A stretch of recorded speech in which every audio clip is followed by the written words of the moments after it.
Hello everyone, I'm pleased to announce my new tour for 2024. Beginning in early February and running through June, Tammy and I and an assortment of special guests are going to visit 51 cities in the US. You can find out more information about this on my website, jordanbpeterson.com, as well as accessing all relevant ticketing information. I'm going to use the tour to walk through some of the ideas I've been working on in my forthcoming book, out November 2024, We Who Wrestle with God. I'm looking forward to this. I'm thrilled to be able to do it again, and I'll be pleased to see all of you again soon. Bye-bye. And so I learned early on, sometimes you have to give yourself what you wish you could get from somebody else. And unless and until you can do that, you're cheating everybody around you that loves you, cares about you, or interfaces with you out of all of who you are.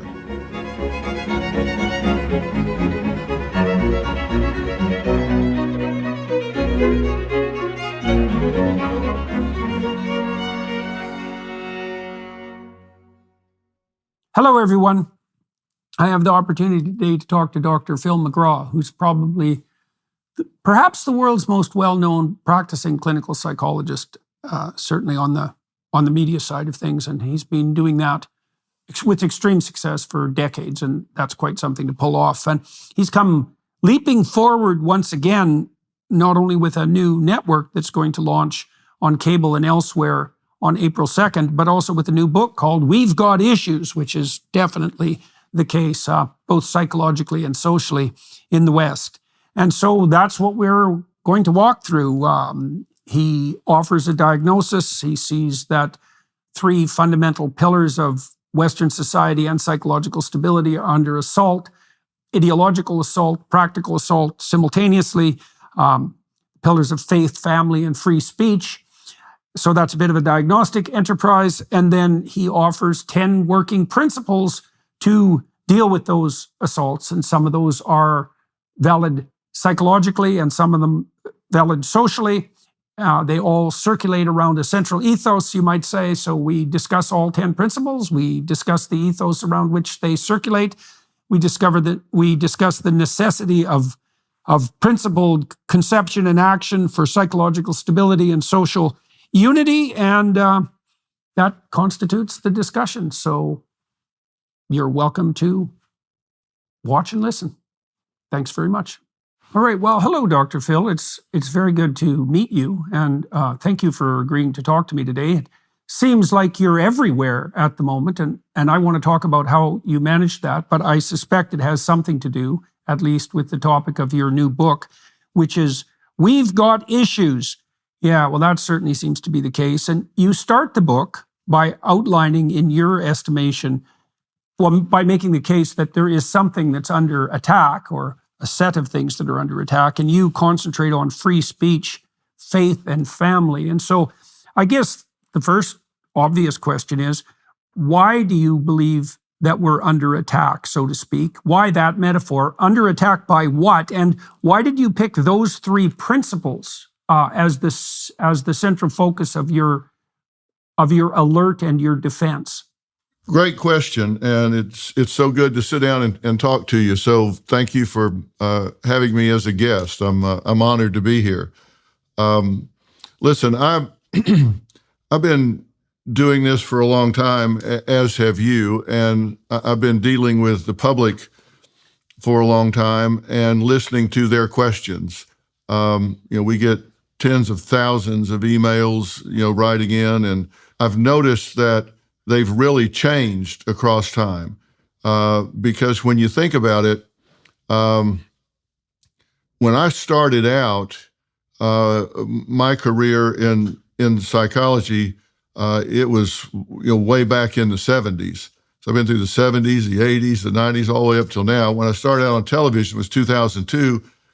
And the first text message hadn't even been sent at that point. So things have really changed, and the rate of change has really accelerated across time. And a lot of this technology is good. I mean, there are great benefits from it, of course, but there are a lot of unintended side effects as well. And when I look at what's going on in this country, I think that the backbone of any society is the family.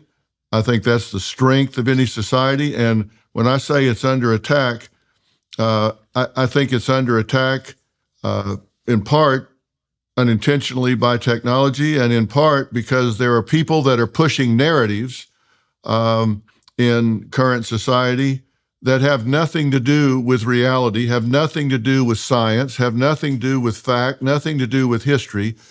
They're just running an agenda that's very self-referential, and it is not in our best interest at all to sit silently by and allow these people to hijack what's going on, the narrative of this country. And I'll tell you further that I believe that if we don't speak up, I call it the tyranny of the fringe. I think if we don't speak up, they're going to hijack and start taking over. They're going to take over language. They're going to take over priorities and how those priorities are pursued. And I hear them talking about things that I think could absolutely undermine society, like this equality of outcome concept.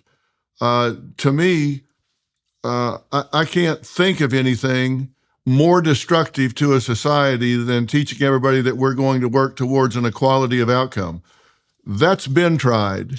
We've got 100,000 corpses to prove that doesn't work. And so I think that we've been just the same in America and in Canada. It's been built on a meritocracy where hard work was rewarded, talent was rewarded, added value was rewarded. And now all of a sudden we're violating some of the most fundamental principles of the psychology, like just simply don't reward bad behavior. Don't support things you don't want to see more of. I mean, this is Psych 101, but it seems like people skip that course. It seems like those that are trying to run some of these agendas don't understand that you have to have an insight into how people are motivated, what gets them passionate, what gets them moving forward. And when I see these things happening, I say, well, somebody's got to step up and call this out for what it is, which is lunacy. And but people are 3 times as unwilling to speak up now as they were in 1950. I mean, the number of people unwilling to take the risk has tripled since 1950. Okay, so let me walk through these things again. I'll lay out a bit of my understanding, and then if you could push back and elaborate on that, that would be helpful. So it seems to me with regard to family, so human beings are unique biologically because of the unbelievably extended dependency period of our children. And so we have a particular reproductive strategy. Other creatures have that reproductive strategy to some degree, but we are the ultimate exemplars of low reproductive rate, high investment strategies. And it seems to me that the corollary of that is that raising children is sufficiently challenging and difficult and also important that one person can't do it well on average. And so the rule seems to be both morally and perhaps arguably biologically that the nuclear family is the necessary minimum of social arrangement that allows for propagation. It's something like that. And so if we fragment the family below the level of the nuclear, then things fall apart. Now, maybe the nuclear family is also too fragmented, but we could start with it as a minimal basis. And so any attempt to, for example, put forward the claim that all familial structures are of equal value is counterproductive if it's the case that raising children is so complex that a minimum of 2 people have to engage in it. So that's on the family side. On the free speech side, I don't think there's any difference between free speech and thought fundamentally. Thought can be awkward because critical thought requires that people dispense with their foolish ideas, and that can be painful. And people who push the no offense agenda would like to believe that we can think, and we can think critically without any emotional consequences. And I don't think that's true, because it's actually painful to have your ideas exposed as foolish and then to dispense with them. And so we seem to have entered a situation where compassion for short-term consequences means that we're willing to allow foolish things to propagate, even though that will cause long-term catastrophe. And there's a technical description of morality in there too, which I think you kind of point to when you talk about your working principles. Don't reward bad behavior, support conduct you do not value, for example. That's an injunction not to let foolish things occur in the present, even if stopping them causes some emotional disruption, because then worse things will happen in the future. And then the last one is faith. And faith is a hard thing to defend in some ways, because people say faith in what? But my sense is that we have to move forward in faith because we're ignorant, and that means that we have to bet on some things rather than others. And so the question there starts to become, what is it that we should bet on? And so with regard to faith, how do you negotiate that? You're a scientifically oriented thinker as well. And so when you're making the case that if faith is under attack, we're in trouble, how do you justify that claim? Well, for me, I think there are some things that we know. There are some things we don't know. There are some things that we can't know, and we have to kind of sort those out, and that's where faith comes in. I think back, scientifically, there was a time that we didn't have the instrumentation to see a molecule. That didn't mean it didn't exist. We just didn't have the instrumentation to observe it. And I'm the same way about what you were saying about thoughts. I guess if I was going to categorize myself value-wise from a professional standpoint, it would lean more toward cognitive behaviorist than anything. And in cognitive behaviorism, we treat thoughts as behaviors because they are observable to a public of one. And so the fact that it is an observable event, even if to just a public of one, I tend to treat those as behaviors. So I think we have to look at what our thoughts are and think about, okay, we see this. Are we being rational in our thought? Are we not being rational in our thought? And to me, it's not irrational to recognize that we are not all knowing. We are not the repository of all knowledge, and to assume that just because we can't show you faith on an x-ray, like we can a broken leg, is the same thing about depression. People don't understand how psychometrics work. They think we're measuring depression, and in fact, we're not. What we're doing is saying, we're going to give you these psychometrics, and what we're going to do is tell you that you have an awful lot in common with people who have been observed to be depressed. They have higher suicidality. They spend more time crying. They spend more time with flat affect or whatever. So we can't tell you you're depressed, but we can tell you answered these items consistent with an awful lot of people who are depressed and that we have observed. And so, again, there's a certain extrapolation from that we have to rely on. We can't measure it like we do with an X-ray or an MRI with a brain scan.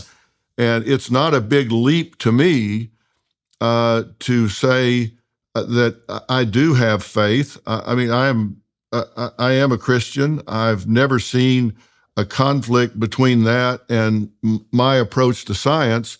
I just look at this as something that we don't yet have observable measurement for, just like we didn't for the molecule or other smaller units of function. So I don't have trouble reconciling that, but I guess I take it on faith, which is kind of defining something by itself. And I know that's circular in nature, but it works for me. And I think an awful lot of people find comfort in the belief system that there is a higher power that I choose to call God that is kind of involved in our lives on as active a basis as we want to acknowledge. And I'm one of those Christians, Jordan, that believes in pray to God but row for the shore.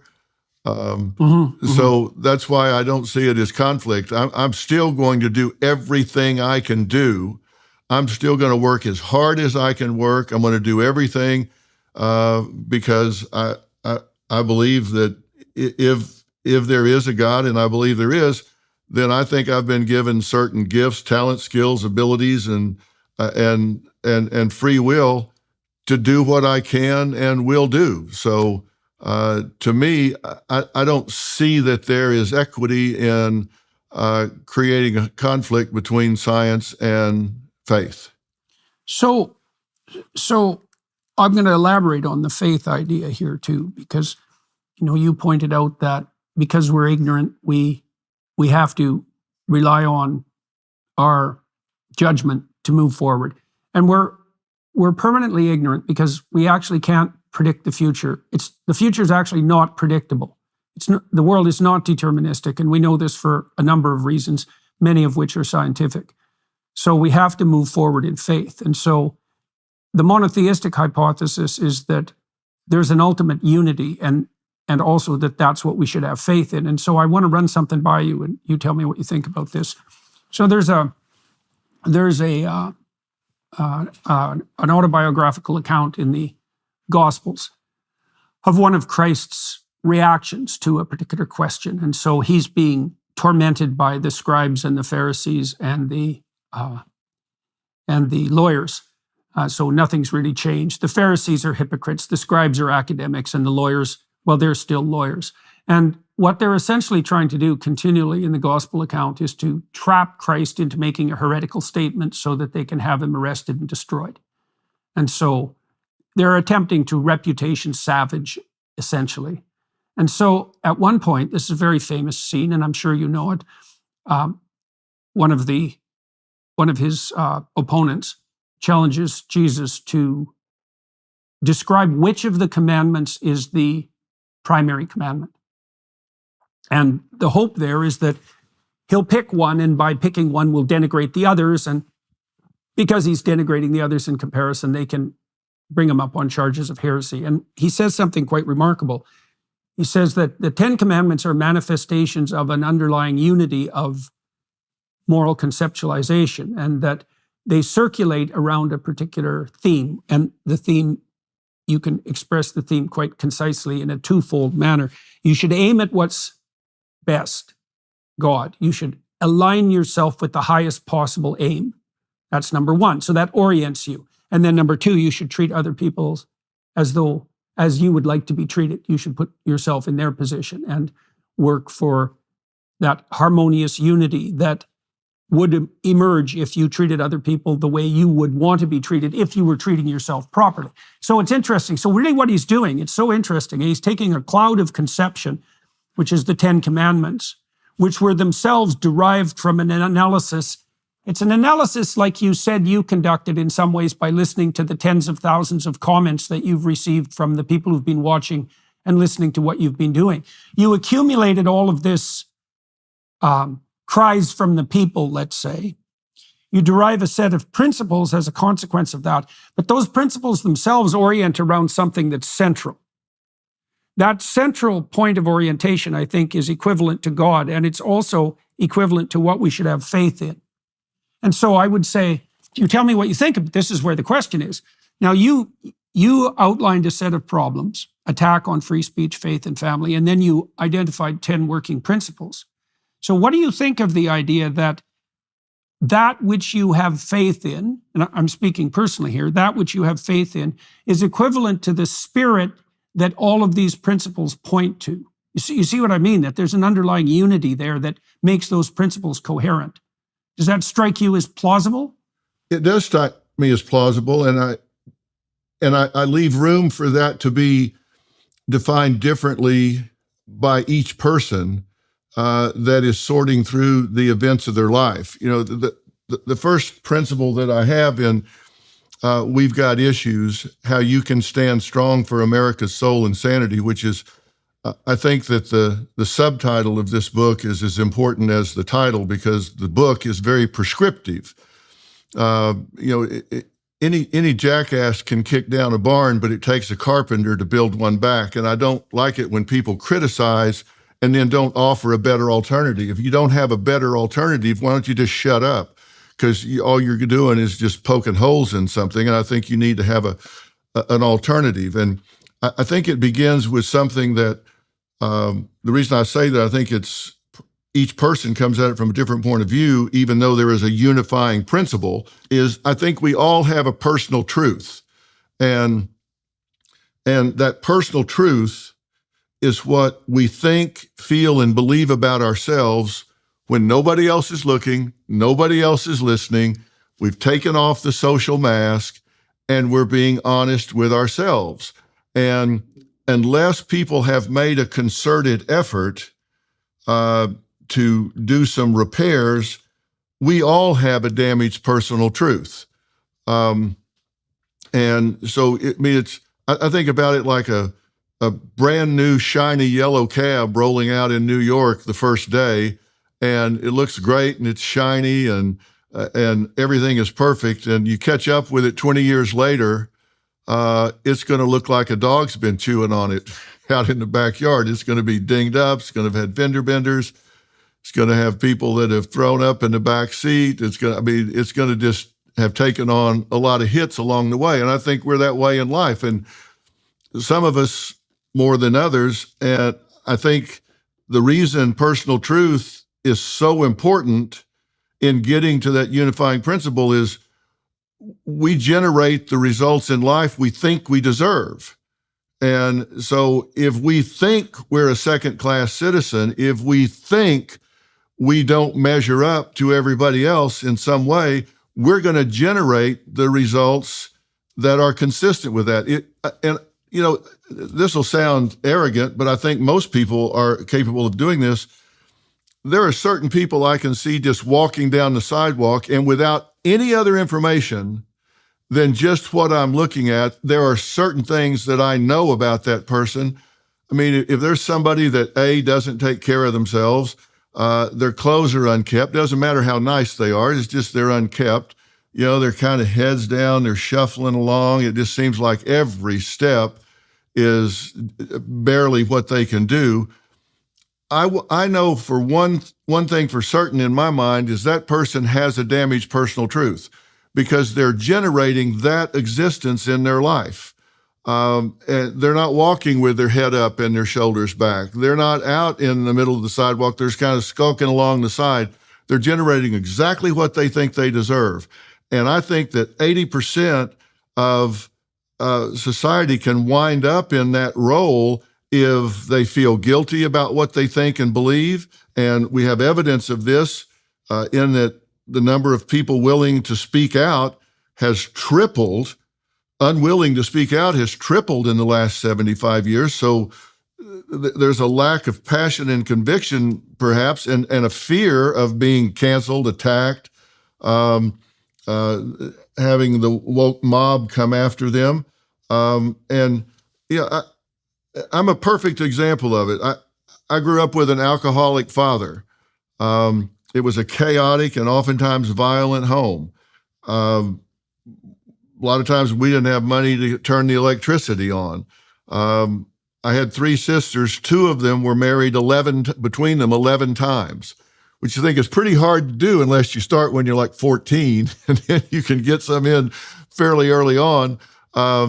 And I lived with all of this, and people make this mistake, and it's why our young people right now, I'll get to that in a minute maybe, but it's why our young people right now are experiencing a mental emotional crisis with high levels of anxiety, depression, loneliness, suicidal ideation, and suicidality, because people compare their personal truth with other people's social mask. And I could go to school and I know that I just left a house that was in chaos. The utilities were turned off. We didn't have food. My dad was drunk in the street. And I'm sitting next to a kid with a pressed shirt on and a washed face, and his hair's all combed. And if I compare my reality to his social mask, I'm going to lose every single time. Now, he may have it worse off than I ever thought of having. But if you compare your reality to his social mask, you're going to lose. We elaborated on the idea that, you elaborated out a set of principles and that there's a unifying theme behind them. And then you said you you bought that explanation. But then you pointed to the fact that other people may come to the table with a different set of principles. And so there's a way that the universal particularizes itself in each life.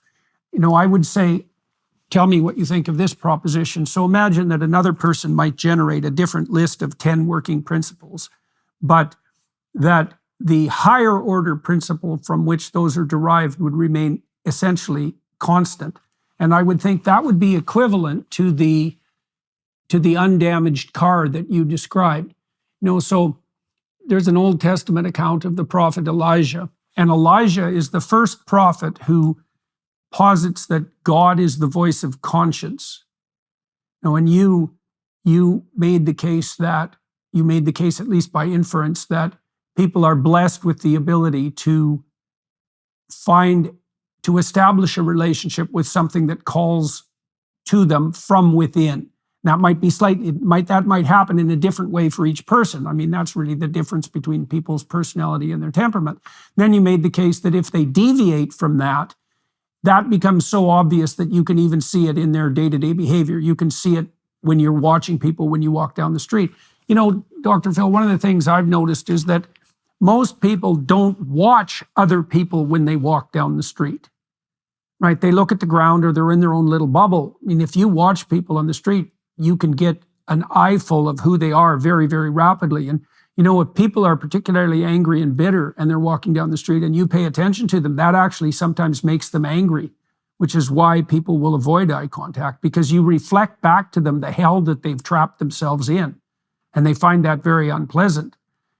Part of the reason I wrote in my first book, I wrote the injunction to people to stand up straight with their shoulders back, was to reflect in the microcosm of their behavior an orientation upward and towards what the good was, and that is embedded in everything that people do and every glance they make and every step they take forward.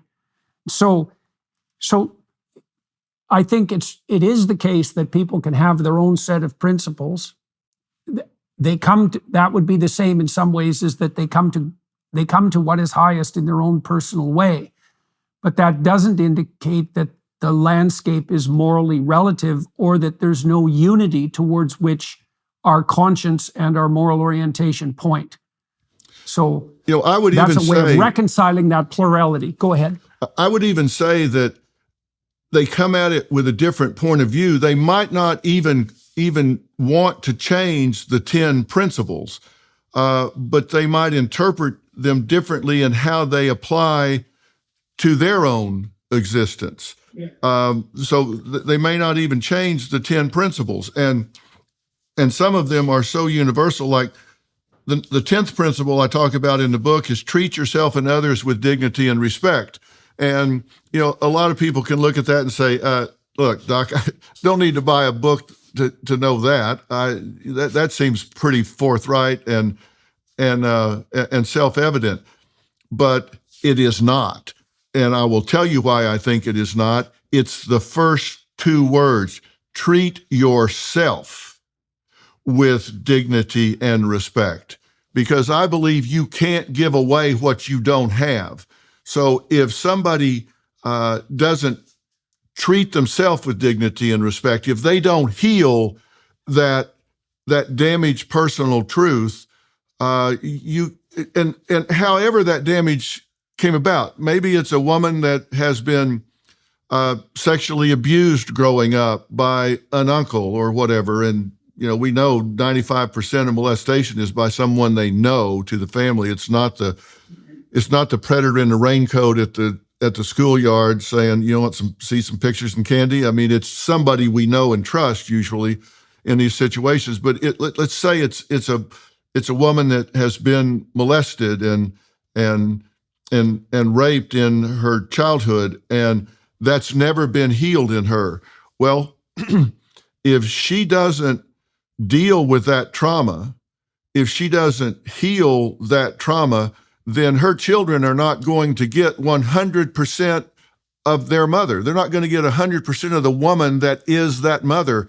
Or if it happened to the father, they're not going to get 100% of who he could be.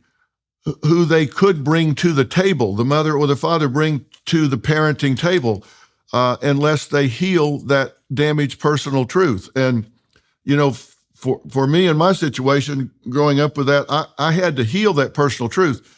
My father died when I was 42 years old. And by that time, I had graduated number one in my class with a double core of PH.D. programs, one medical psychology and one clinical psychology. And I had a very successful business. I had a very successful marriage and children. And I'd gone to school on two athletic scholarships. I'm not saying I was the greatest son in the history of the world, but I had some achievement.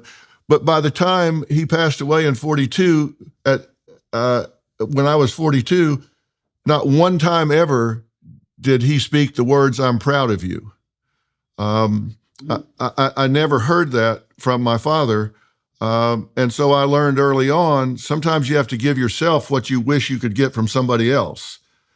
Sometimes you got to step in front of the mirror and say, "I'm proud of you." Maybe he can't say that, but you can. And so you have to go through whatever's necessary to heal yourself and your personal truth, where you say, "I'm in this success over here, this peace, this happiness, this tranquility is not just for other people. That can be for me too. I deserve that as much as anybody else does."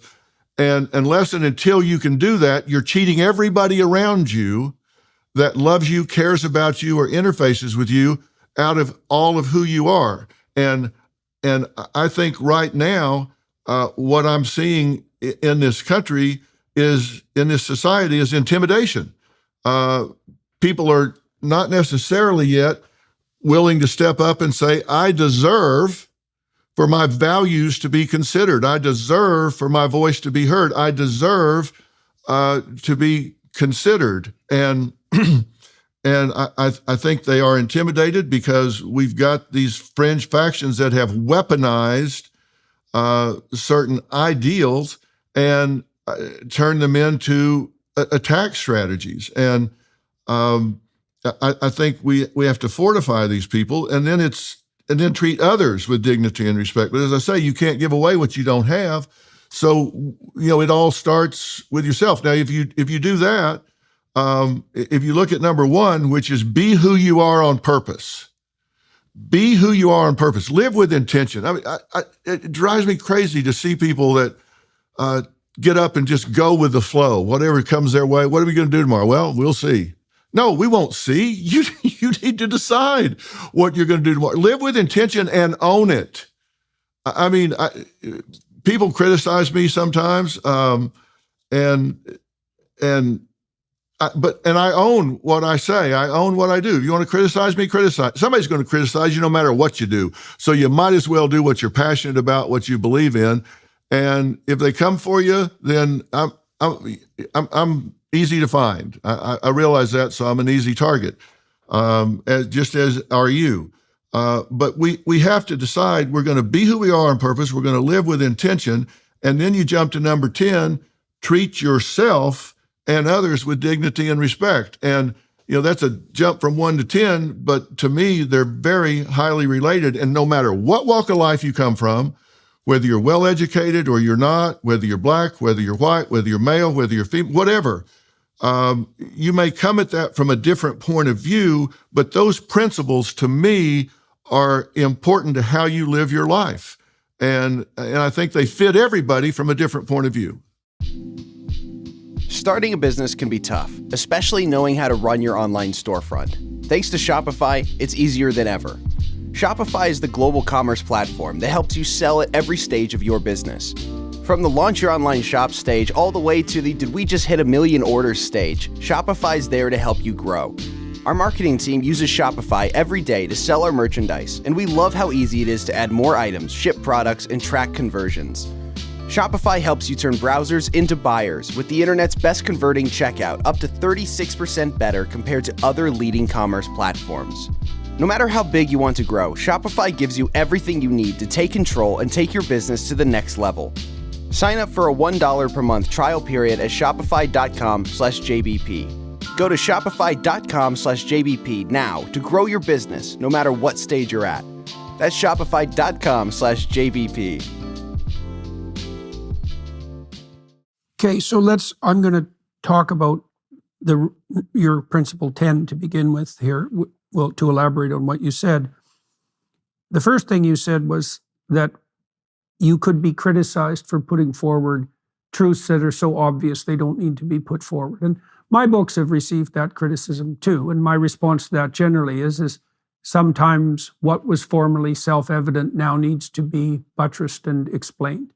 And so, but I'd like to make some counter proposals to your principle 10, just so people know what's even more self-evident, right? So here's some things you could do instead of abiding by your principle number 10. Treat other people as if they are the short-term means to whatever end you're pursuing in the moment. Okay, so that's what you do if you're an immature hedonist, is you look at other people and you think, not only what can I get from this person, but what can I get for this person to satisfy the whim that I've allowed to possess me this moment? Right? And the ultimate expression of that, as you know clinically, is something like narcissistic psychopathy, right? Where every single other person is nothing but a landscape of opportunity for pleasurable and immediate self-gratification. And that's the core of truly antisocial, criminal, and predatory behavior. Or you can take another perspective that would be other than treating people with dignity and respect, and you could say, well, treat other people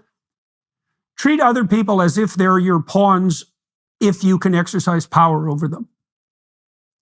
Now, both of those principles are in some ways equally self-evident. Like, if I can get what I want from you right now, why the hell shouldn't I do it? And if you're weak and stupid and I can force you into things, why shouldn't I do it?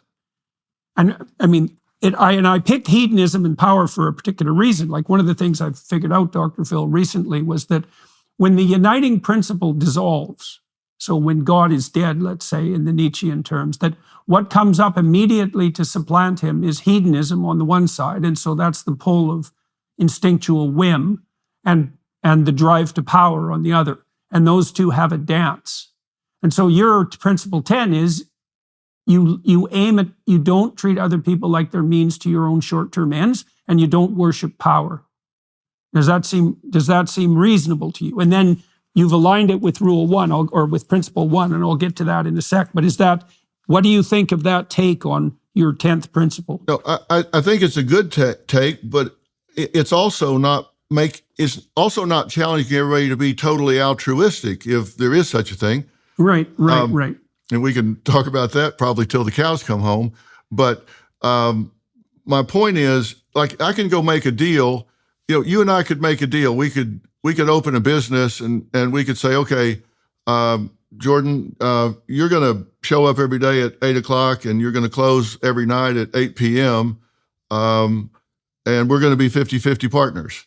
And you can be so excited about it that you say, well, yeah, okay.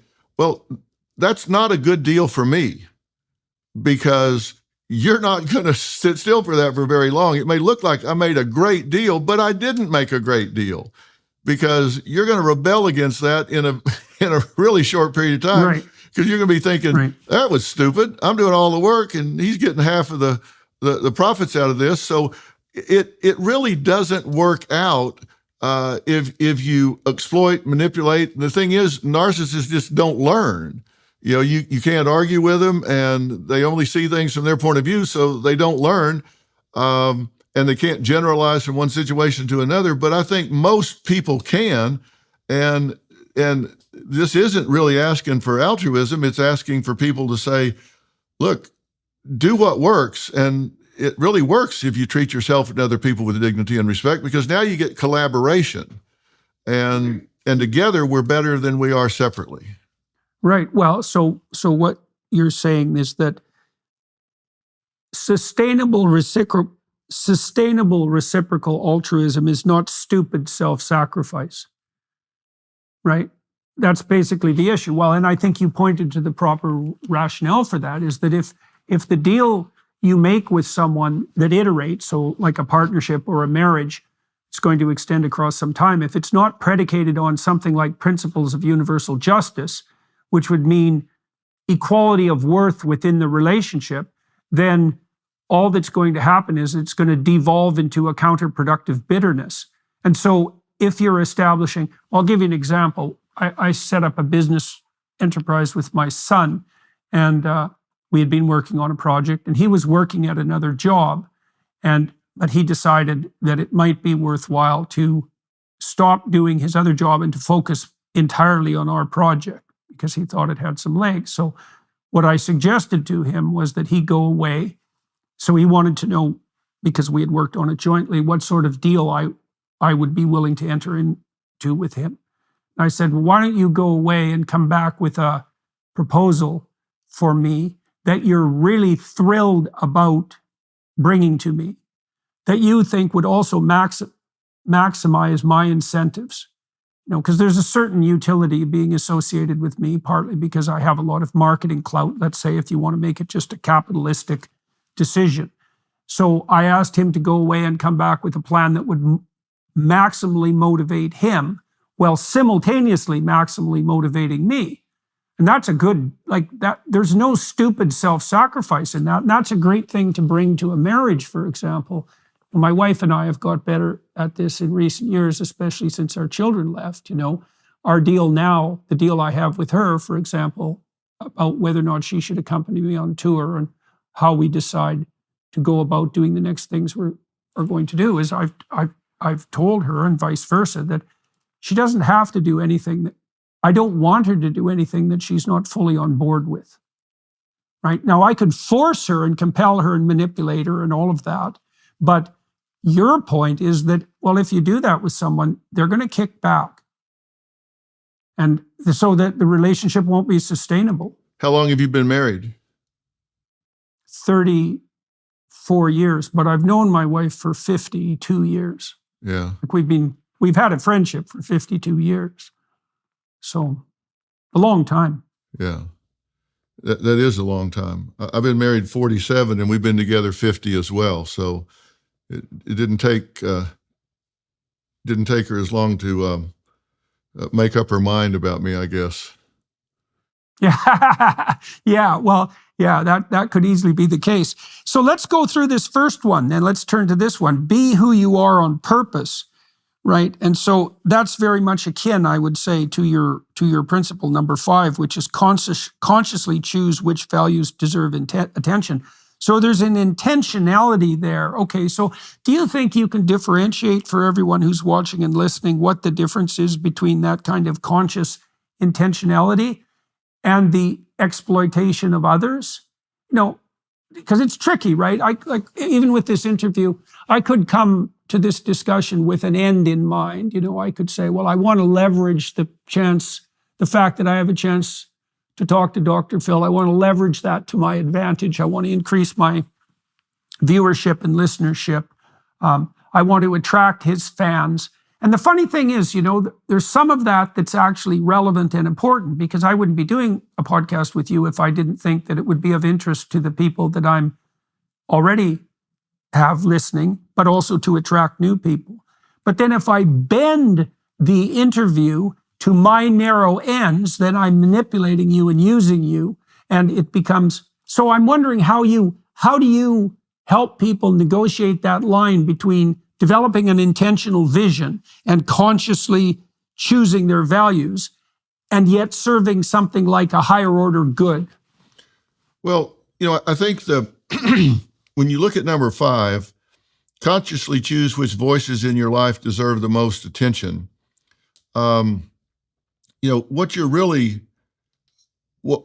focusing on here is making an informed decision, which may be part of number 1. When you be who you are on purpose, you have to decide, am I going to just pay the most attention to the loudest voice just because they're the loudest? Is that what I've been doing? And if it is that what I want to do? And and when you get to number 5, it's I'm going to consciously choose, which goes up to number 1, being who you are on purpose, which voices deserve the most attention in my life. And maybe it's your conversation with yourself. Maybe it's your conversation with God. Maybe it's your conversation with people outside your bubble. Maybe it's people that challenge what may be a confirmation bias. You have to decide which voices you choose to make an investment in. And I used to think I've employed a lot of people in my life because I've always been entrepreneurial, and I know at times I've employed as many as 1,000 people in collective endeavors. And I used to think, for example, that if I had 2 people sitting in front of me that were the same in everything that I could determine, and the only difference was that one had been to college and one had not, that if there were no other tiebreakers, that frankly, I would tend to go with the one that had graduated from college, even if the degree was in art history or something that wasn't germane to the job I was hiring them for. And the reason was I knew something about that person I didn't know about the other. I knew they could sustain the pursuit of a long-term goal. Right. I knew they could get along with assholes. I knew they could work as a team. I knew they could meet deadlines. I knew that there were a lot of things about them that I knew that I didn't know about this other person. That other person could as well, but I knew that about this person. I don't know that anymore. I don't know that about college graduates anymore because now they don't have the attitude that it's their job to get along with the professor. It's their attitude that the professor has the job to get along with them. I have no idea how much their mind has been poisoned by what I've termed intellectual rot from some of these elite universities. So what I used to have as kind of a tiebreaker because I knew something about a graduate I didn't know about a non-graduate is not valid anymore. So I've had to change which voices I'm willing to listen to and what things I'm willing to give weight to. And so in being who I am on purpose, I've had to make adjustments as the world has changed around me. So in this question, this principle, be who you are on purpose. So one question that arises out of that is, well, who am I? Okay, so I'd like to propose to you that there are default answers to that question. The default answers are the immature answers we described earlier. So if you're not intentional in who you are, you end up being your instinctual whims and your drive to power. So basically, it's what a 2-year-old does. And I even mean that neurologically. It's like, a 2-year-old isn't very mature. They aren't who they are on purpose. They're operating on instinct and whim, and they have to be socialized into the adoption of a higher order self. So you might ask yourself, if you're not your short-term desires or your short-term avoidance, your short-term wish to avoid pain, who are you? Right? And that would be who you are on purpose. So you might say, well, where can you find who you are? And so I want to ask you what you think about this. There's a gospel statement that describes the nature of our relationship with divinity in a very optimistic manner. And it proposes that if you knock, the door will open, and if you ask, you will receive, and if you seek, you will find. And so I've tried to make that concrete. Let's say when I was operating as a behavioral therapist, when I was trying to help people discover who they were. And so one gateway to that is to ask yourself, this is in keeping with your principle 10 too, to treat yourself with dignity and respect. Imagine that you are caring for yourself as if you're valuable, right? Give yourself the benefit of the doubt. And then ask yourself, this is part of the development of the vision, ask yourself, if you could have what you needed and wanted in a manner that would be best for you, what would that look like? And you'll get an answer to that question. You'll start to be able to develop a vision of what your life would be like if you were deeply who you are in a way that was sustainable. And then you can start doing that on purpose. Now, the reason I'm asking you that question and presenting those possibilities is because the question of who you are, that's the question of identity, is begged by your first principle. You know, when people are saying now that they're their sexual identity, right? That's the biggest claim in our society, and that they should be proud of that claim.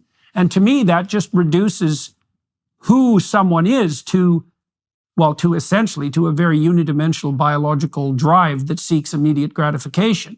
It's a very low order conception of who you are. So when you say be who you are on purpose, what do you think you're pointing to in that who you are?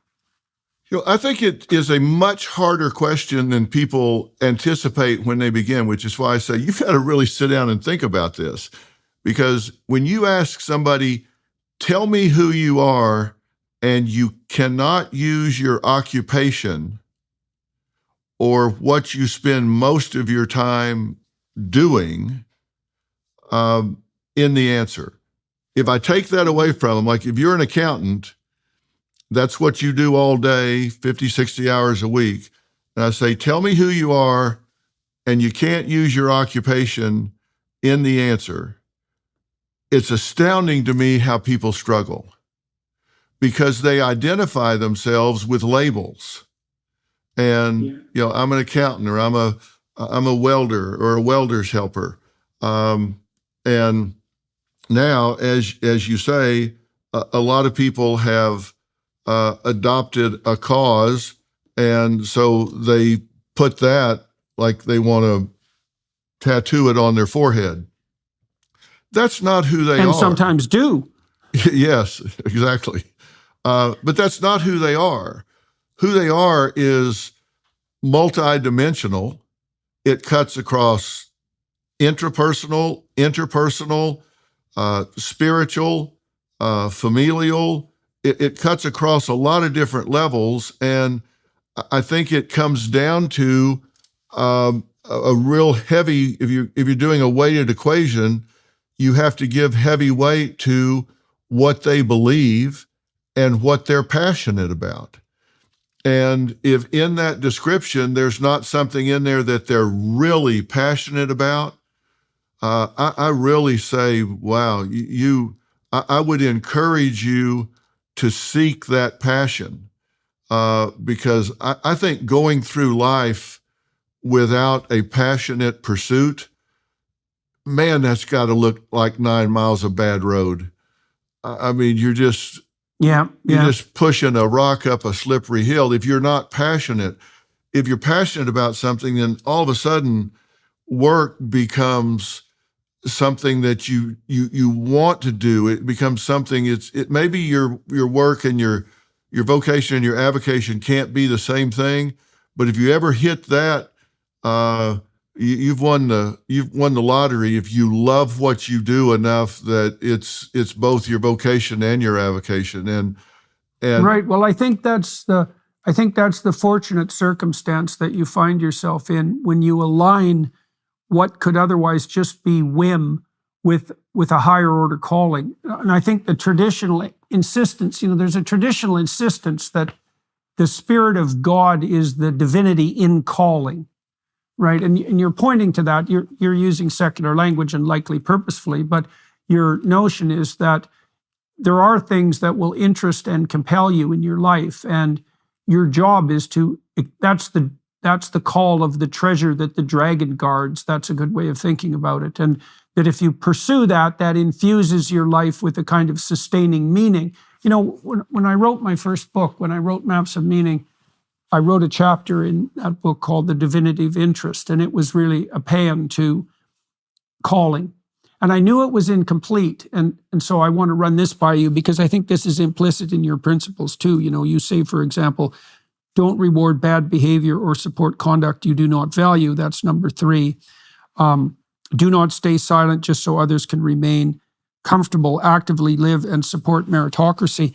Those seem to me to be pointers to integrate conscience with calling, right? So imagine that there's two mechanisms that orient you towards your higher realization. Let's put it that way. One would be the calling that infuses your life with significance and meaning, but it can go off track, right? It can become a delusional enthusiasm or a whim.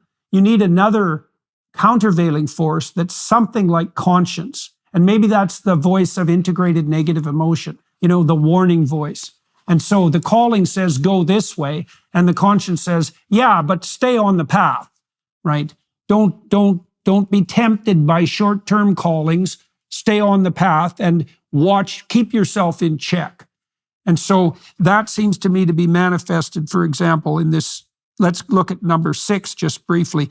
Do not stay silent just so others, you could say as well, do not stay silent just so others and yourself can remain comfortable. And you mean temporarily comfortable, I would presume, in that utterance as well. Yes. So the question that begs is, well, look, if I can stay silent and other people are comfortable, then why shouldn't I stay silent? And so let's walk into that. What's your sense of that? Well, my sense of that is that you have a lot of people right now that are going to be uncomfortable if you call out some narratives that are being pushed on society that don't gel with your values, don't gel with your sense of factual base and science. And that's why if you look at number 4, measure all actions based on results and all thoughts based on rationality. And you're right. I'm describing these in secular terms on purpose, and people think, well, rationality is not a word I use every day, so how can I use that? It's really very simple. Number 1 is that thought based on verifiable fact. So if you have a thought, and we tend to believe ourselves, right? I mean, if I put a blindfold on you and walk you around downtown or whatever, and you believe I've walked you to the edge of a 10-story building, and you believe that, we tend to believe ourselves, and that's what you're telling yourself. You're going to fight like trying to put a cat in a sack if I'm getting you to take the next step. You're like, whoa, no, I'm not going to do this because I've told myself this is going to be a doozy when I take this step. So if you're telling yourself that, you tend to believe yourself. Well, we've got to start getting people to verify their thoughts. I say that to people that are suicidal all the time. Test the rationality of your thoughts. Is what you're telling yourself are you telling yourself you want to die, or are you telling yourself you want to stop the pain? Those are two very different things, and both of them have long-term consequences. So let's really test that out. Second, does it protect and prolong your life? Does it get you what you want? I mean, there are just some very simple questions that you can ask yourself, and all of a sudden, if it fails any of those simple criteria, then you go, okay, I got to replace this with something that fits the criteria. Now, people aren't just kind of wandering around deciding, well, I trusted myself, but I didn't really know how to test my thinking. Well, I'm just giving them a very simple way to test their thinking. Number 1 being, is it verifiable fact, what you're telling yourself? And if it's not, you don't even go to number 2. You've got to deal with facts and reality. And people that are rejecting science, saying biology just doesn't apply. We're going to decide that we're changing all that. There aren't men and women. We're going to change all that. Well, I'm sorry. You don't get to just decide that. Yeah, I guess you can decide that for yourself, but you're certainly not going to decide it for me. And if you're pushing that agenda, that's where you can't stay silent so others remain comfortable. You just can't let them run roughshod over you and everybody else with that agenda, just so they don't get upset with you for saying, no, sorry, I'm not going to let you rewrite biology for me and my family, me and my life. I'm not going to let you pretend we didn't have slavery in our history just because you've decided that it's not good for kids to hear about that. Well, I've decided it is good for kids to hear about that. I've decided they need to know that there were dark times in our history, and we can only learn from those dark times by acknowledging them. You can't change what you don't acknowledge. You've got to acknowledge this. So I think I'm trying to get people to start thinking, but if you give them some rules for thinking, they're going to be more efficient about it.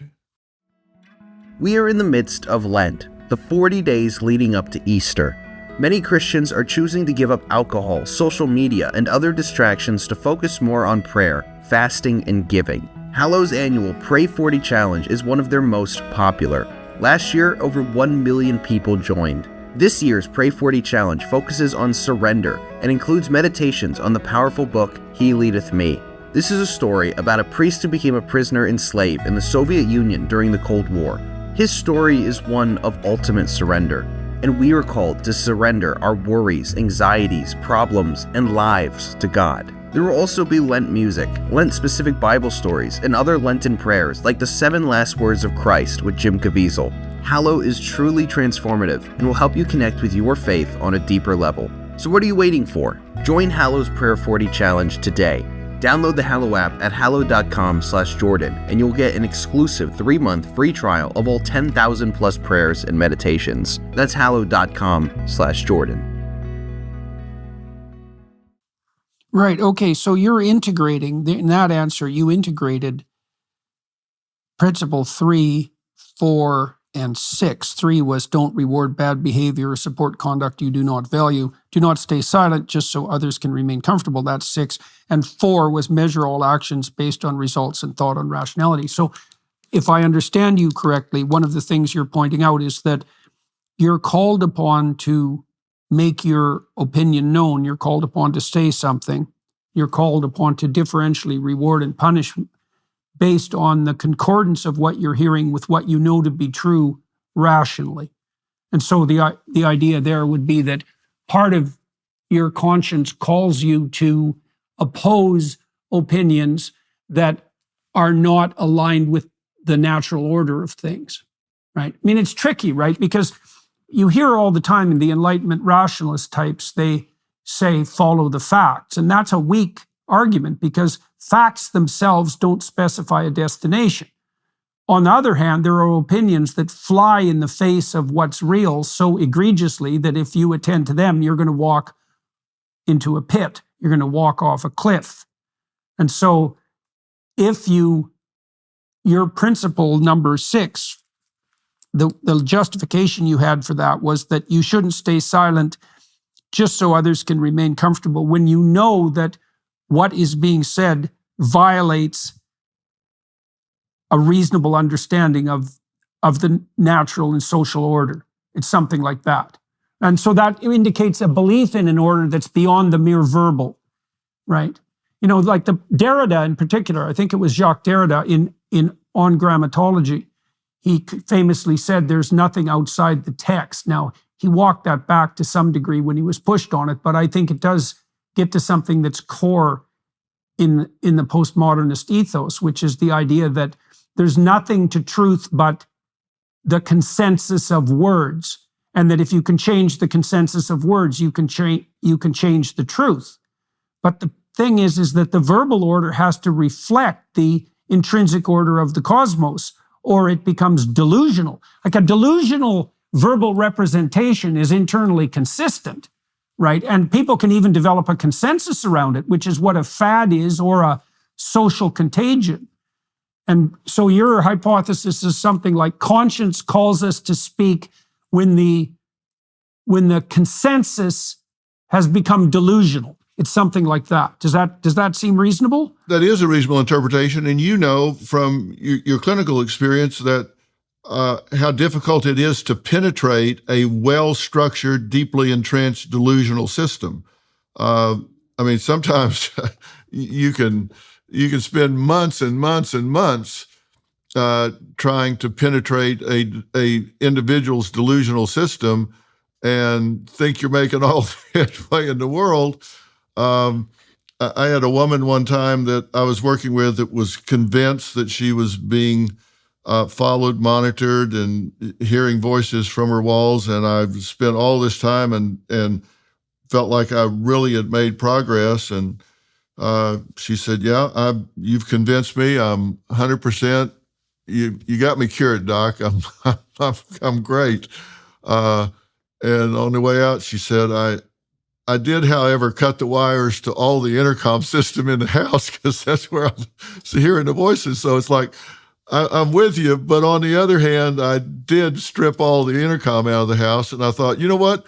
I'll take that partial victory. But you get into confirmation bias with people, and folks don't understand when you're dealing with people with confirmation bias. Research tells us if you bring them solid evidence to the contrary, they just dig in their heels. It gets worse, not better. Even if you show them scientific, objective, verifiable evidence to the contrary, they just dig in their heels more. So you got to deal with that first before you can get that new data to take hold. Well, do you suppose that's maybe a reflection of something that you pointed to earlier? I mean, in the story of Exodus, the story of Exodus indicates that when people leave a tyranny, they enter a desert, right? They don't leave the tyranny and go to the promised land. They leave a tyranny and they go to a desert. And maybe the problem with treating delusions with rational argumentation is that you break down the person's self-imposed interior tyranny, but you present them with the desert. So I wonder to what degree, maybe this is reflected in the fact, one of the most effective long-term cures for addictive behavior, especially alcoholism, appears to be religious transformation. And part of the reason for that, and AA capitalizes on that, but AA also provides people with a community that isn't focused on addictive behavior. I wonder if the solution to the supplantation of a delusion isn't deconstruction, isn't just poking holes in the delusion, but the simultaneous elaboration of a more comprehensive system of explanation that doesn't have the same flaws as the delusion. I mean, you kind of intimated that when you said that it was immoral to do nothing but deconstruct, to do nothing but poke holes without providing a solution. So I don't know what you think about that clinically. And that hadn't occurred to me before with regard specifically to working with delusions. Yeah, well, I've seen it in the real world in working with juries. I think one of the biggest myths is the burden of proof is on the prosecution. That's a myth. That may be written down in the rule books, but if you're really going to defend someone, you better present the jury with an alternative explanation. Right. Just proving a negative is very hard to do to begin with, but they want to hear, if we're not down here for the reason we're told we're down here, then you better give me a alternative explanation of how this happened and why we're down here. And until you give them an alternative explanation, you're fighting an uphill battle for sure. And I think that's true with what you're saying about delusions. You need to give them an alternative existence outside that delusional system that's not a desert. Yeah, well, I think part of the reason people need a coherent belief system, because otherwise they're incoherent, right? And so what happens, I think this is also why power and hedonism have become focuses of identity, is when the higher forms of identity collapse, then people default towards narratives of power. That's what the Marxists do, right? Or this meta-Marxism we have now is every single dimension of potential comparison between people devolves into explanation of power, right? Is that all there are there's an infinite number of dimensions of oppression. And it's an interesting explanation because when systems deteriorate, they do deteriorate in the direction of power and oppression. So there's almost no system that you can point to that can't be explained in part with a power narrative. And alternatively, you can have a narrative of instantaneous gratification, something like that. And it's better to replace that with, well, that's what we're struggling with in this conversation, right? Is that you want to replace those narratives of power and gratification with a higher order narrative that offers more and explains more simultaneously. You at least want to replace it with a social system where you're not in a situation where I would, and I'm not the first one to say this, and it's been said better than I can say it, but I would a lot rather have questions I can't answer than answers I can't question.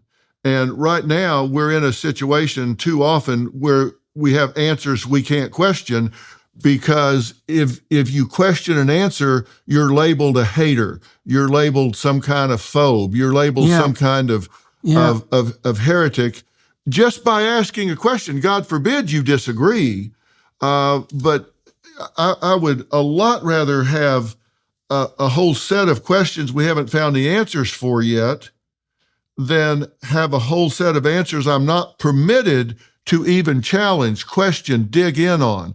And I think that's where we are when we're dealing with cults, when we're dealing with power mongers. So imagine that it's easy to confuse a questioner with a deconstructionist, right? So let's say I'm in a comfortable delusion and you come along and start asking questions. Now, my objection to you could be, you're doing nothing but poking holes. Now, you're making the claim, and I think this is actually a pointer to what the higher part of identification should be, is that, so for example, the ancient Egyptians worshiped the open eye, right? That's the eye of Horus. And their notion was that the force that renews everything is the eye that pays attention.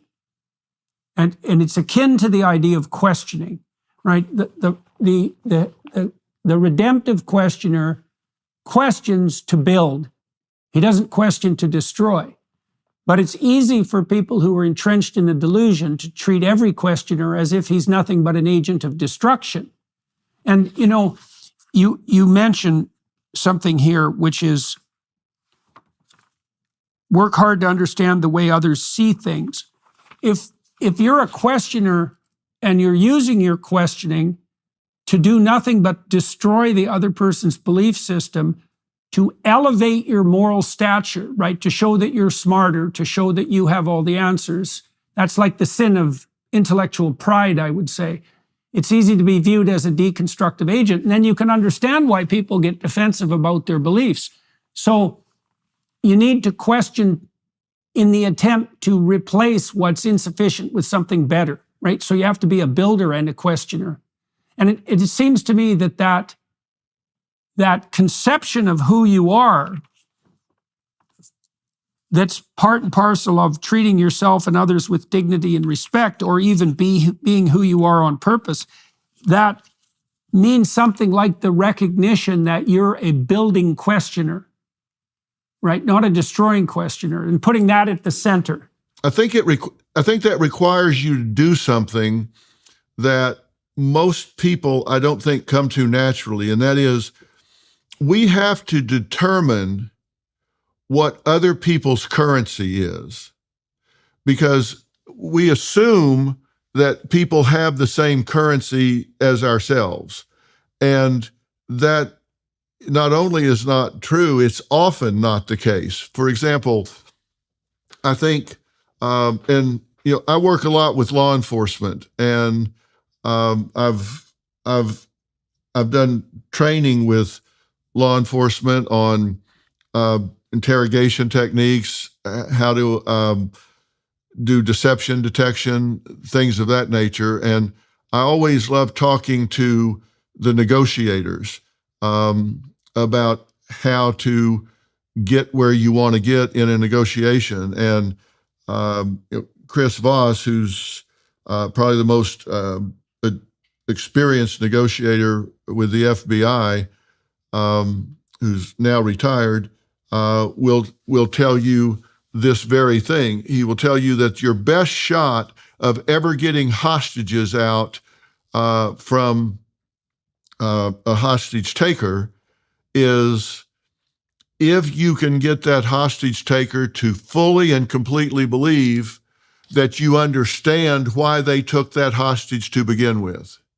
Whether it's a domestic violence situation or a political situation or whatever, if they understand that you get why they did what they did to begin with, so they feel heard, that a big part of their currency is, I want to be heard. I want to be understood here. I want people to understand and get why I felt driven to this desperate act. That if you can convince them that, hey, I get it. I'm not saying I agree with you, but I see through your eyes how the world looked and why you did what you did. Not saying I agree with it, not saying you're going to get away with it. I'm just telling you I understand how this looked from your point of view. And I mean, that's true all the way down to a teenager wanting to have a later curfew. They can assume, well, my mom and dad just want to control me, and they're saying he's just wanting to be more independent. And if you really listen, you can find out, wait a minute, they're being motivated by the currency of safety. They know that most of the accidents happen between when the bars let out and the next 2 hours. They want me off the street for safety purposes. And if they understand he wants to be with his friends when all the fun's happening right at the end of the evening, and they could negotiate where they both get what they want if they can just agree you're going to be at somebody's house verifiably hanging out during that time, then we can negotiate something in between. You're off the street, but I don't have to be home with mommy and daddy. So if they understand they each have a different currency, giving becomes much easier. But to do that, you've got to really listen and learn from somebody to know what's important to them. Right. Well, you're pointing to something there that's a source of inestimable reward in relationship to listening. Because, a skeptic might say, well, for example, why should I listen to you if I can just force you to do what I want? And there's a couple of answers to that. I mean, the first answer is, well, you might be able to force the person now, but that doesn't mean you're going to be able to force them tomorrow. And it certainly doesn't mean you're going to be able to force them once they come along with all their friends and tell you to go to hell. And so solutions imposed by force tend to be unstable. So that's very much worth knowing. And, I've looked, I interviewed Chris Voss, by the way, but I also interviewed Frans de Waal about chimpanzees, and he's one of the world's foremost primatologists. And he's pointed out quite clearly that chimp alphas who use force have very short-term and violent reigns, and they reign over very fractured and destabilized chimp troops. So you can use force for a while, but it'll come back to haunt you. So then you might say, well, what's the alternative? And you laid that out to some degree with work hard to understand the way others see things. If I can understand what it is that you value, and then I can negotiate with you a solution that enables you to move forward to what you value, while I move forward simultaneously toward what I value, then we've instantly created a relationship that will survive without supervision. Right? That's one of the things that's so cool about that, is that if you pay attention to someone and you understand what motivates them, and then that's built into your agreement, you don't have to be a tyrant and you don't have to micromanage, because you and the person will walk side by side without mutual supervision. Right? So Jean Piaget figured this out, by the way, when he was studying children. He figured this out technically. He said, imagine you put two systems in head-to-head competition with one another.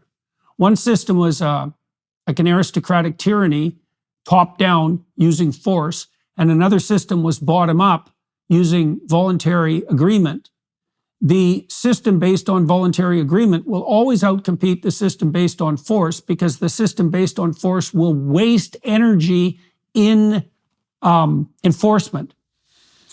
Well, and he was exactly right. And, Piaget also showed that actual learning that would be incorporated and saved was much better from the bottom up than from the top down, because people felt a degree of cooperation. And Piaget was right about that. Right. Yeah, well, that's partly why too, even in psychotherapy, part of the reason you don't give people advice as a psychotherapist is because if you haven't walked through the process of coming to the conclusion itself is rather weak. So if I deliver my client already, now and then, is now and then you've got someone in your therapeutic practice and they're in a fix and how they could get out of it. You could just tell them. But if you tell them, first of all, they don't get to solve the problem. And you can take credit for that. You steal that from them. And second, they actually haven't gone through the effort necessary to generate the knowledge structure that will enable them to solve similar problems in the future. It's like you can control everything your child does and nothing bad will happen to them. But as soon as your child doesn't have you around, they're completely bereft.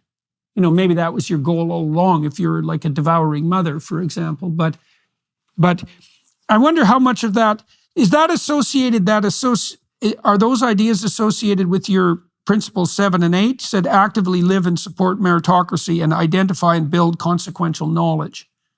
Is there a bridge to that, what would you say, that willingness to take it upon yourself to solve problems and to deal with your own affairs? Well, you're certainly right about the meritocracy. I believe this. We've made some really bad decisions, and I saw it happen with COVID, where the United States government spent $5.5 trillion in giveaways during COVID, and 4.4 trillion of it went into checking or savings, which means it wasn't urgently needed. People just tucked it away and said, yeah, thanks, we'll take that and tuck it away. And then they pay people more not to work than to work. And I mean that literally. When you take all of the bonuses and the credits and extending unemployment plus the $600 a week bonus on top of unemployment, and the person is able to stay home and not pay what in LA was $7 a gallon for gas at one point, so they don't have to do the commute and have that expense, and they don't have any wardrobe expense and all, and they can just sit on the couch and not work, and then all that's over, and they can't understand why the supply chain is paralyzed. Well, let's think that through, guys. You pay people not to work, and so you get people not working. Hell, Lassie could figure this one out. You got what you paid for, and we had so many lifelong businesses wiped out by the mismanagement of COVID that it's heartbreaking. I mean, these people have spent generations building these family businesses that worked so hard, and the margin was narrow, and a high percentage of those businesses never recovered. They never came back. You see what happened. And one of my problems is we do have a generation that is experiencing a mental, emotional crisis with the highest levels of anxiety, depression, and loneliness since records have been kept. And the agencies that keep those records, the CDC and the Department of Education and others, are the very ones that shut the schools down. They shut the schools down. And as I said early in our conversation, I was fine with that for a couple of weeks, but then it turns into months, and then it turns into a year, and in some cases it turned into 2 years with remote learning that they knew did not work, particularly with low socioeconomic and inner city populations who didn't have good Wi-Fi connections, didn't have parents there to help them along the way. And when they shut the schools down for that long, they did that knowing these kids were in a mental and emotional crisis, and they knew that those schools were a lifeline to those kids, that they needed that for emotional development. They needed it for educational achievement. They needed it so they had social development. and they shut it down anyway. They also knew that the mandated reporters, the teachers, the counselors, the cafeteria workers, and bus drivers and coaches were at the schools. And those were the ones who had their eyes on these children and could report if they saw signs that the child was being molested or the child was being abused in the home. They shut all of that down. And when they did, those referrals dropped 40 to 50% in some major markets. And these kids were sent home behind closed doors, locked up with the very abusers. It's not that the abuse went down 40 or 50%. It probably went up because of the frustration of being locked up at home behind those doors.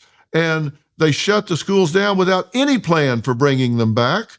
And so you ask questions about it, and they say, well, we did the best we could with what we knew at the time. No, you did not do the best you could with what you knew at the time. You had information that these children were not as susceptible to this disease as everyone else was. You knew they were in a mental health crisis. You knew this was their lifeline, and you yanked it out from under them. And you damn well knew what you were doing when you did it. So lurking behind that, your principles 7 and 8, I've got about 3 more questions I hope we can address. And so we'll start with this one. I think I've been thinking a lot about what might constitute a meritocracy from a technical perspective. And so, well, the first thing we might point out is that hopefully we could all agree that there are some things that are worth doing in comparison to other things. And if we can't agree on that, we can't ever get anything done. So some things are worth doing in comparison to others. Doing the things that should be done efficiently and effectively means that we can do more of them, or we can do the good thing faster. And so that seems to be good. And then a meritocracy it's essentially reward for those things. It's reward for those things and punishment for failure to do it, right? So once you decide that something is to be done, you valued it, then you value those actions and patterns of attention that will lead to that outcome. And that's a meritocracy, right? And so then you could add another level of definition there that ties in with what we've been describing, is that if the proper self is something like long-term harmony established voluntarily with others, then a proper meritocracy is a system that rewards behaviors that are aimed at that and punishes those that aren't, right? And that's also what you would be called upon to speak about, for example, when you're not staying silent just so others can remain comfortable. So there's a technical issue with regards to meritocracy here. Now, so you can tell me what you think about that, but then I want to tie that into something you mentioned much earlier too, which is the tyranny of the fringe, right? So I think there's always a fringe, right? And I think the fringe generally tends to be people who are pursuing power and people who are pursuing short-term hedonistic self-gratification. And the fringe is much noisier and much louder and much more dominant than it's been, certainly that I can ever remember. And I'm wondering, Dr. Phil, do you think maybe I've been wrestling with this idea, we're all connected together now, and there's no reason to assume that what's pathological can't spread with equal rapidity compared to what's valuable, right? So now we're all hooked together. We could say, well, good ideas spread faster, but we could say, well, yeah, bad contagious ideas also spread faster. Now, part of what stops bad contagious ideas from spreading in real life is that you can identify the people who are spreading them and you can stop them. It's because you see them face to face and maybe you, in principle, continually interact with them, right? So they can be held responsible. So here's a hypothesis. It's a deep hypothesis. You tell me what you think about it. Virtualization enables psychopathy. And the reason it does is because it decouples action from consequences. I mean, it's almost like a definition of virtualization, right? I mean, if I'm an anonymous sadistic troll, I can say whatever the hell I want to anyone whenever I want. And not only do I not have consequences, I may get attention for it, right? So the incentive structure. So imagine this, and I'm asking you your opinion as a psychologist. So 2 questions. Do you think virtualization might enable psychopathy? And if it does, then what do you think of the danger that poses? Well, I'll answer both of those questions, and I answer them pretty much in the affirmative. I don't think that situations create heroes, for example, and I don't think situations create psychopaths. I think it reveals who they are. And and so you get someone that becomes a keyboard bully, you get somebody that goes just completely out of control. I would suggest that they probably were just lying in the weeds, waiting for the opportunity to be who... To exploit. Yeah, to just exploit, attack, and be who they were without the consequences. And, that's why you see people in road rage yelling and screaming with veins popping out of their neck at somebody in a car that can't hear them. They would never say that to somebody in an elevator. Right. But they've got the that's anonymity. also that anonymity. Yeah, exactly. Yeah, and it's the same thing with the keyboard bullies. They've got the anonymity, and it may be somebody in their grandmother's basement, or it could be somebody that you work with and they have a different identity, and they would never say that to you across your desk. And I think that's a real problem. I do think it enables them to be who they probably were to begin with, and that's one of the consequences. That's one of the unintended consequences of the technology. And I hear people talking about some of the things with the uptick in activity and the transgender movement, and they say, well, we don't think there's a contagion effect here. Well, really?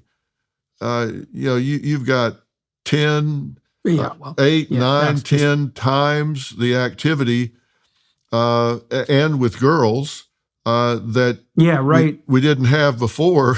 I mean, it was typically boys, not girls. Now girls outstrip the boys like 1,100%, and I'm saying that by recall, so I'm not offering that as fact, but certainly by a big number. And they said, but we don't think it's a contagion effect. Well, of course it is. It's got to be contagion effect. People are seeing it. They can say, well, they just feel more free to come out about it. Well, it's the that's such rubbish. Not only is it a contagion effect, as we can tell by its insanely rapid spread, but we know it's a contagion effect because psychogenic epidemics have always raged through young women. Like, there's a documented history of that going back 350 years. There's a great book called Discovery of the Unconscious by a man named Henry Ellenberger, which was a canonical text for psychoanalytic training for about 30 years, and it truly is a brilliant book. And he documents psychogenic epidemics, literally going back, I'd say, 400 years. And it's always young women, and it's partly young women, I think, because they are more agreeable. But it's also partly young women because they hit puberty earlier and have to wrestle with its relatively dramatic psychological consequences at a slightly less developed, at a slightly earlier age. And that makes a real difference. And so the fact that you're pointing to the contagion of the trans phenomena among not its typical sufferers, who, as you pointed out, historically were male, but young women, is clear evidence to anyone who isn't purposefully stuffing up their ears and blinding their eyes that this is a social epidemic. And I'm so embarrassed to be a member, really, of the psychological community at this point, Dr. Phil, because this epidemic has revealed a cowardice among my peers that I would have never believed possible. A level of pathological silence and enabling that runs against absolutely everything that the psychotherapeutic enterprise, in principle, was designed to forestall. So it's a hideous situation. Well, we've seen it's more than just silence, I'm afraid, because we've seen the American Psychological Association, the American Psychiatric Association, the American Medical Association, the Academy of Endocrinology, on and on, that have all signed off on it. And Right, they're complicit, not just silent. yeah, and I've never seen anything else where where these organizations or professions had less evidence that something didn't cause long-term harm before they signed off on it, ever. And Ever, right. I agree. so Yeah. I don't get it. And I don't think history's going to be kind. Now, I'm not a physician, so I always tell people, I'm not a physician, so,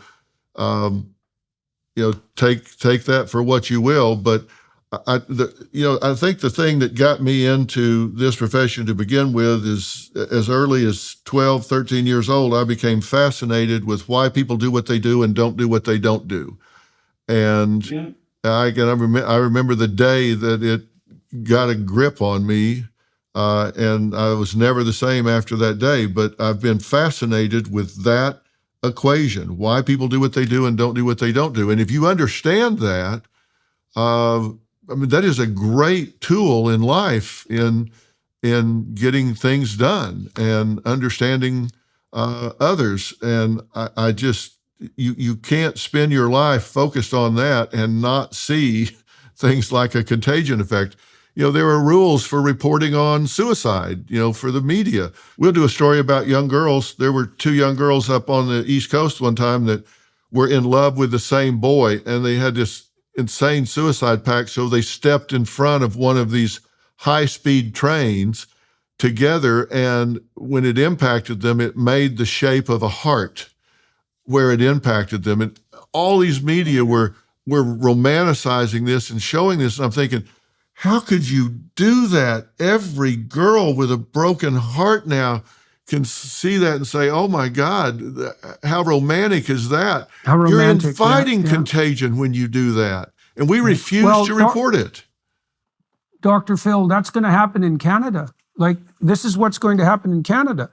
So I told the Canadian government back in 2016 that their Bill C-16 would produce a social contagion among young women. I said that directly to the Senate. But now there's something else happening, and I'd like your opinion about it. So Canada is going to extend its euthanasia operation to the mentally ill. Now, they've already tried to do that. It didn't work yet, but that's where it's headed. So my sense, now I've already seen one case report of this, but my sense is that this is what's going to happen, is that they'll extend MAID, medically assisted death. It's the Canadian euthanasia program. They're going to extend that to the mentally ill and to minors. And so what we're going to get is a death romanticism of MAID suicide among young women. And it'll eclipse the trans contagion, I think. And I think it'll happen for exactly the reason that you just described, is we'll get romantic accounts of early suicide among attention-seeking, desperate young women who are also tempted. You know this too, because if someone does have a pronounced depressive temperament, one of the temptations that's going to befall them is the belief that everyone else around them would be better off if they weren't there. Yes, and so you can see how that can take on a... That's the number one reason for suicide, right? They're a burden. They believe they're a burden.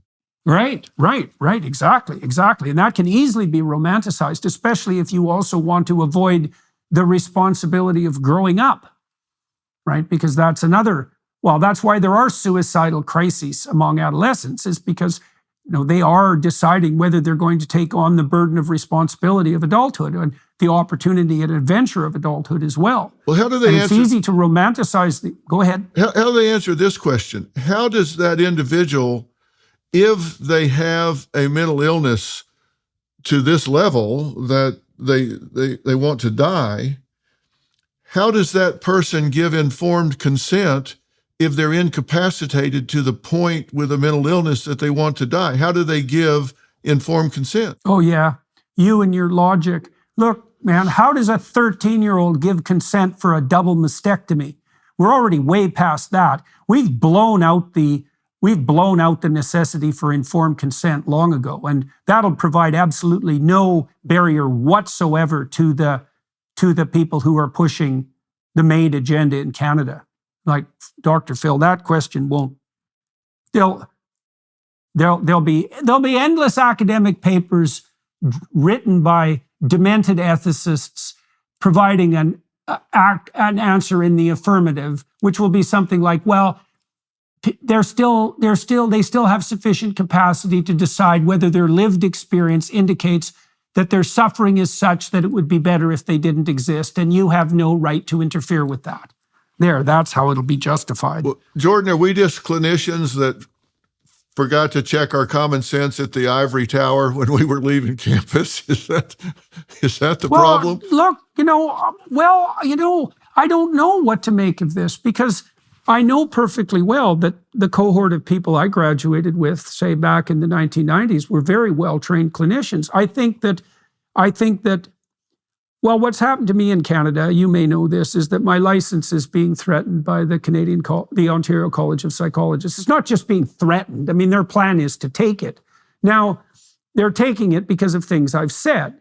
Now, the thing about me is that I don't give a damn if they take it, and at this point, I just as soon not be part of their bloody club anyways. But there's nothing they can do to me. I'm not practicing at the moment except on a broad public scale, and I have multiple independent sources of income, and I don't even have to live in Canada. So, I can tell them to go to hell without too much damage, but I'm watching what's happening in Canada, and the colleges, the medical colleges and the psychological colleges have sufficient clout so that anyone who puts a toe outside the lines can be certain that they will be the recipient of anonymous denunciations, that they will be subjected to endless expensive lawfare, and that they could well be stripped of their right to practice.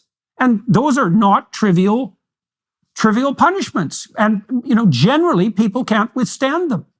So I have a two-part question maybe that we can use to wrap things up here.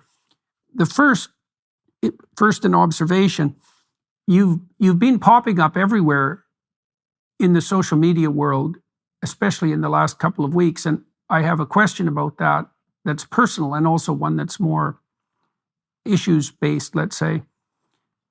I've noticed that it's been very hard for people who've made a name for themselves in the traditional media to transition, so to speak, to the online world. It's sort of like watching TV actors try to make it in the movie world. Sometimes that works, but most of the time it doesn't. Now, it does really seem to be working for you.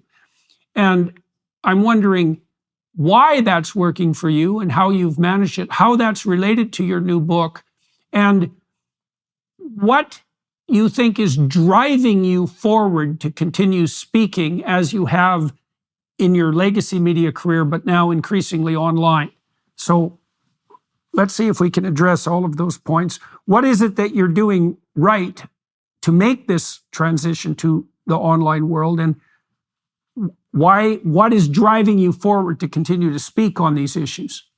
Well, that's a two-part question, and I'll treat it just that way. I think the part about social media is probably driven from a negative standpoint in the sense that I think there are a lot of factions out there that think I'm very dangerous right now because I'm talking about things that don't allow them to remain comfortable. And I'm willing to debate anybody, anywhere about anything that I'm qualified, in my opinion, to talk about. Now, I'm not going to tell you what to do with your 401k because I can't add 2 and 2 and get 5 every time. But when you talk about the things that are in my book, if you've noticed, there are extensive references to the professional literature at the end of every chapter, because I do my homework and I know that literature backwards and forwards, and I've studied it, I've read it. I don't go get my information on Google. I get it by actually reading the core articles and understanding why these things are happening. And I think when I go out and talk about these things, I think it's very threatening to some people. I've been shadow banned. I've had videos that go up and they just go crazy viral for 15 minutes, and all of a sudden, bang, they're gone.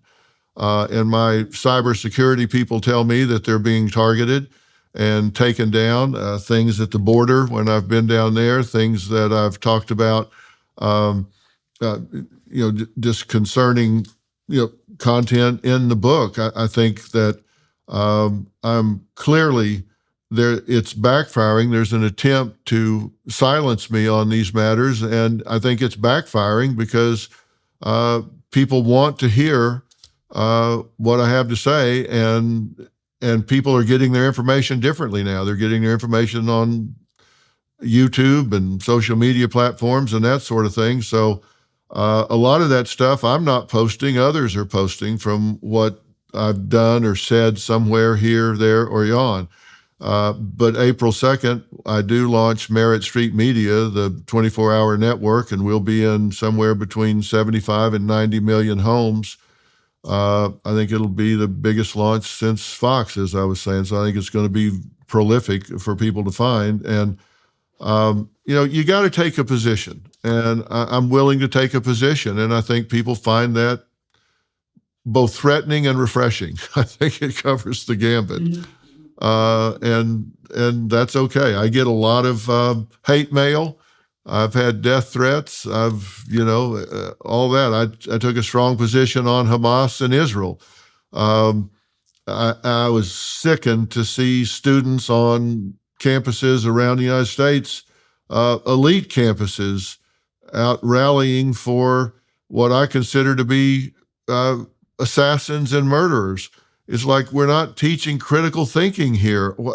How is it? I'm hearing rhetoric that I haven't heard since I had read translated transcripts of the Hitler Youth Movement on American campuses.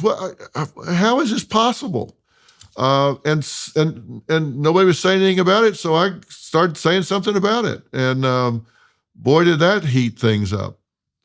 You're in a position where your words have authority and you have access to much public attention. And that's a position that I'm in and have been for a while. And I'm wondering how you differentiate in your own life between the temptations of narcissistic self-aggrandizement in the public eye, let's say, and your duty to speak forthrightly about things you believe to be important. I mean, you have had a long career. You have more than enough money for the rest of your life. There's no need for you in the privation sense to be in the public eye speaking.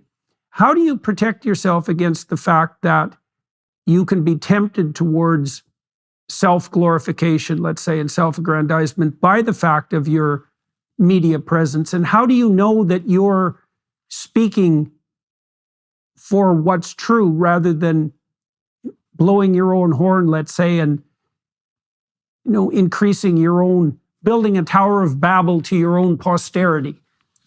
Well, absolutely fair question. And I think I've long believed that too much time in the spotlight fades the suit.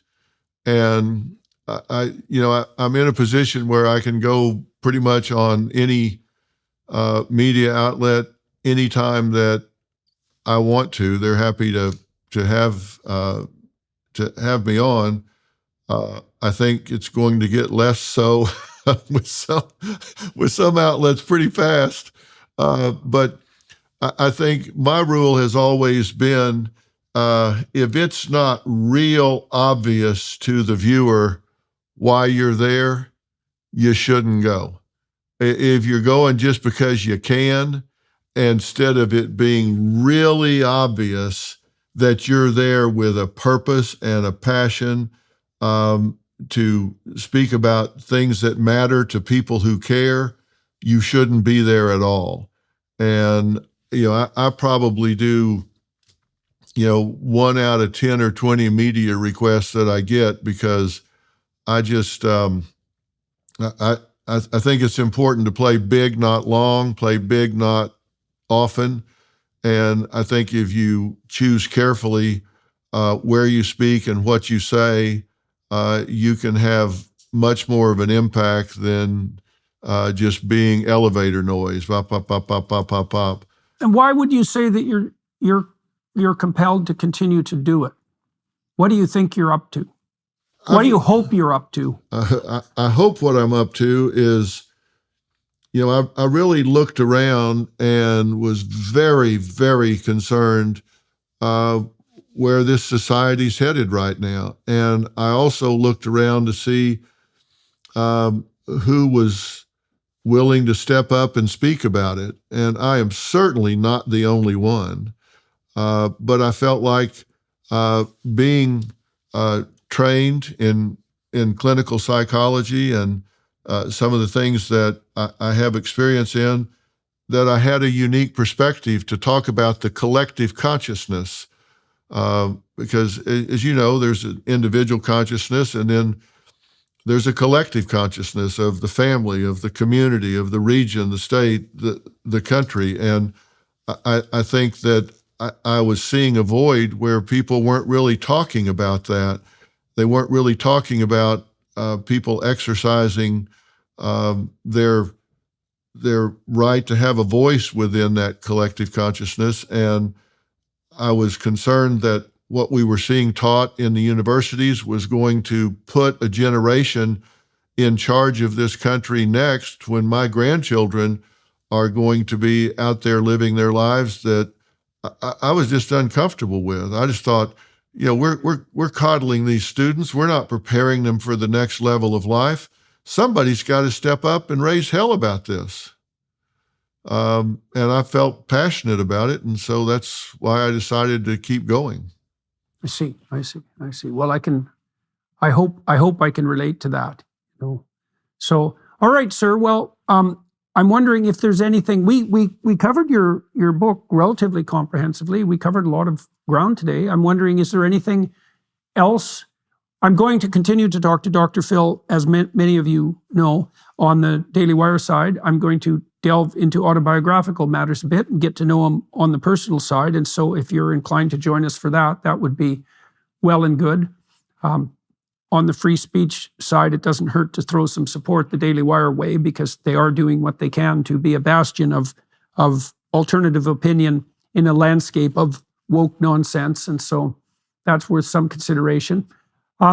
Is there anything else that you would like to bring to people's attention on this side before we bid each other farewell? Well, I would just like to say it's really been refreshing to talk to somebody that knows what the hell they're talking about when I'm talking about a lot of these concepts and principles that are sometimes nuanced. And you obviously did your homework on this, and I really appreciate that. And I know how busy you are, but to have a clinician on the other end that picks up the nuances of what we're doing has been very refreshing, Jordan. So I can't thank you enough. It's a pleasure to talk to you, and I appreciate the fact that you took the time to talk to me today, and to everyone that's watching and listening, and to all of you who are watching and listening as well. Your attention is never taken for granted, and it's much appreciated. And to the Daily Wire Plus folks for making this possible here in Florida today, I appreciate the effort that went into that. To the film crew here as well for handling this so professionally, that's also much appreciated. And so farewell to all you who are watching, listening, and Dr. Phil, very good to talk to you today. Look forward to talking again soon. Thank you.